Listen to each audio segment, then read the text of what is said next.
ना जूस, ना शरबत, ना मिल्क शेक। इस भयंकर गर्मी में आम की ये बहुत ही मज़ेदार बिल्कुल नई रेसिपी एक बार आप ज़रूर ट्राई कीजिए, आपको बहुत पसंद आएगी। इसके लिए हमने यहाँ पे 4 स्मॉल साइज़ के आम को अच्छे से वॉश करके ले लिया है। अगर आप इसकी जगह बड़े साइज़ का आम ले रहे हैं तो 1 या 2 ले लीजिएगा। हमारे पास ये स्मॉल साइज़ का आम अवेलेबल था तो इसीलिए हमने 4 आम का यूज़ किया है। अगर आप बड़ा साइज़ का ले रहे हैं तो 1 या 2 यूज़ कीजिएगा। अब हम सबसे पहले आम का जो ये छिलका है इसे निकाल देंगे। तो इस तरह से हमने चारों आम के छिलके को अलग कर लिया है। अब हम एक चाकू की हेल्प से इस तरह से आम के गूदे को अलग करेंगे। यानी कि इस रेसिपी के लिए हमें आम के गूदे को यानी कि पल्प को अलग कर लेना है। और हाँ फ्रेंड्स, आम कोई सा भी लीजिएगा लेकिन पका हुआ और मीठा लीजिएगा। तो यहाँ पे हमने सारे आम के पल्प को अलग कर लिया है। और अब हम ये सारे पल्प को एक मिक्सी जार में डाल के बिना पानी डाले हुए बिल्कुल फाइन और स्मूथ साइज़ का पेस्ट बना लेंगे। तो चलिए अब हम जार का ढक्कन बंद कर देते हैं और बिना पानी डाले हुए बिल्कुल फाइन और स्मूथ साइज़ का पेस्ट बना के तैयार कर लेंगे। तो ये देखिए बिल्कुल फाइन और स्मूथ सा पेस्ट बन के तैयार हो गया है। अगर आपका पेस्ट थोड़ा मोटा रह जाता है या फिर ठीक से नहीं पीसता है तो आप इसे छन्नी के ऊपर डाल के छान लीजिएगा।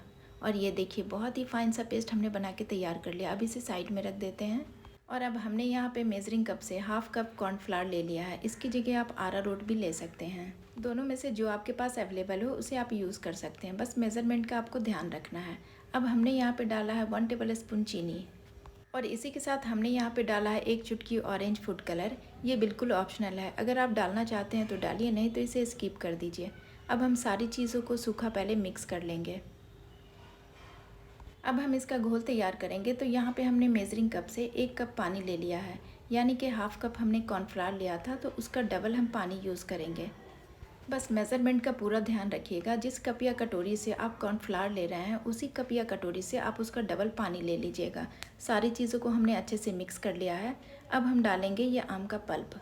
ध्यान रखिएगा आम का पल्प बिल्कुल फाइन और स्मूथ ग्राइंड होना चाहिए। अगर आपका थोड़ा मोटा रह गया तो उसे छन्नी पर डाल के छान लीजिएगा। तो चलिए अब ये कॉर्नफ्लावर, चीनी और आम के पल्प को बहुत ही अच्छे से मिक्स कर लेंगे ताकि इसमें कोई भी लम्स या गुठलियाँ ना रहे। फ्रेंड्स, ये बहुत ही यूनिक और मज़ेदार रेसिपी है। इससे पहले आपने शायद ही बनाया होगा या खाया होगा और मुझे यकीन है इससे पहले आपने कहीं देखा भी नहीं होगा। तो फ्रेंड्स, रेसिपी पसंद आए तो लाइक कर दीजिएगा और इसी तरह की यूनिक और आसान सी रेसिपी देखने के लिए चैनल को सब्सक्राइब करना प्लीज़ मत भूलिएगा। तो ये देखिए हमने बहुत अच्छे से मिक्स कर लिया है और ये हमारा बिल्कुल फाइन और स्मूथ सा बैटर बनके तैयार हो गया है। तो अब हम क्या करेंगे कि यहाँ पे हमने एक कढ़ाई लिया है, गैस का फ्लेम हमने ऑफ ही रखा है और बैटर को कढ़ाई में डालने से पहले अच्छे से पहले हम इसे मिक्स कर लेंगे, क्योंकि कॉर्नफ्लावर जो है वो तले में जाके चिपक जाता है। तो इसे अच्छे से मिक्स कर लीजिएगा, फिर कढ़ाई में डालिएगा। और हाँ फ्रेंड्स, इस रेसिपी के लिए कढ़ाई आप नॉन स्टिक की ही यूज़ कीजिएगा, क्योंकि कॉर्नफ्लावर जो है वो तले में जाके चिपकने लगता है। तो अब हमने गैस का फ्लेम ऑन कर लिया है और बिल्कुल लो टू मीडियम फ्लेम पे इसे चलाते हुए कंटिन्यू पकाएंगे। इस स्टेज पे हाथ को कंटिन्यू चलाते रहना है, इसे छोड़ना बिल्कुल भी नहीं है, नहीं तो कॉर्नफ्लावर की वजह से ये जल्दी से थिक हो जाता है। अगर आप इसे छोड़ देंगे तो इसमें गुठलियाँ सी पड़ जाएगी।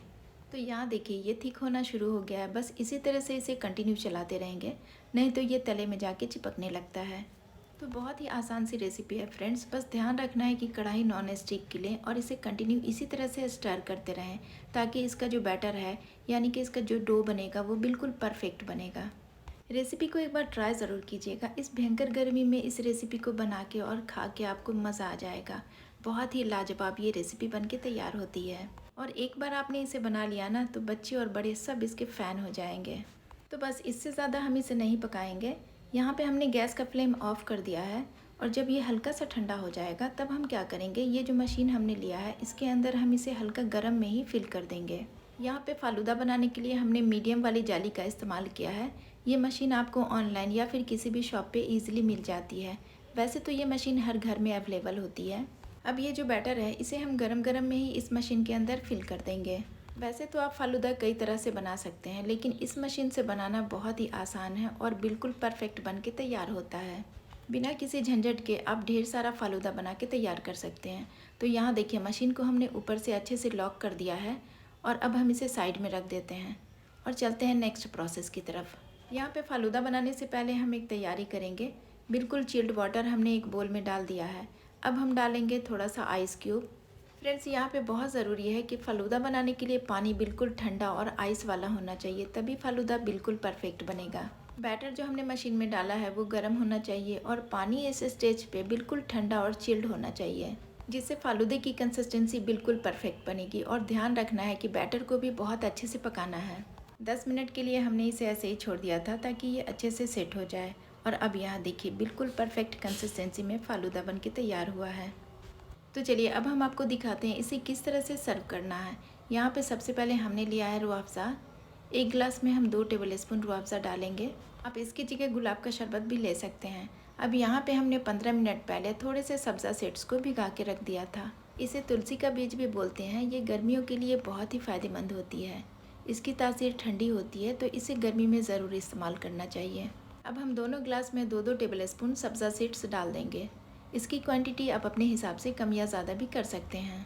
फ़ालूदे के साथ सब्ज़ा का टेस्ट बहुत ही अच्छा लगता है। तो अब हमने जो सेवई बना के तैयार किया है, इसे भी इसके ऊपर इस तरह से डाल देंगे।